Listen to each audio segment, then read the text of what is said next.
জাহান্নামের উপর দিয়ে বানানো ভয়ঙ্কর একটি সেতু, যার নাম হলো পুলসিরাত। বিচার দিবসে প্রত্যেক মুসলমানকে এই সেতু দিয়ে পার হতে হবে। এটি হবে চূড়ান্ত এক পরীক্ষা।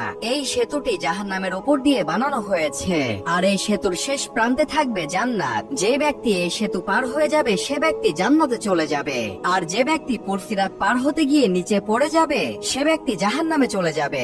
সেই দিন মানুষ এই সেতু পার হবে তার ইমানের শক্তিতে ও আমলের ভিত্তিতে। দুনিয়ার জীবনে যে যত বেশি আমল করবে তারা খুব সহজেই এই সেতু পার হয়ে যাবে।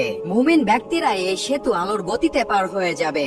আবার কিছু মুমিন ব্যক্তিকে ফেরেশতা এসে নিজ হাতে সাহায্য করে পার করে নিয়ে যাবে। আর যে সকল ব্যক্তি দুনিয়াতে দুর্বল আমল করবে তারা এই সেতুতে ধীর গতিতে আগাবে এবং চলতে চলতে তারা নিচে পড়ে যাবে, অর্থাৎ জাহান্নামে পড়ে যাবে। একবার চিন্তা করে দেখুন, আপনি এমন একটি ব্রিজ পার হচ্ছেন যার নিচে জাহান্নামের আগুন দাউ দাউ করে জ্বলছে।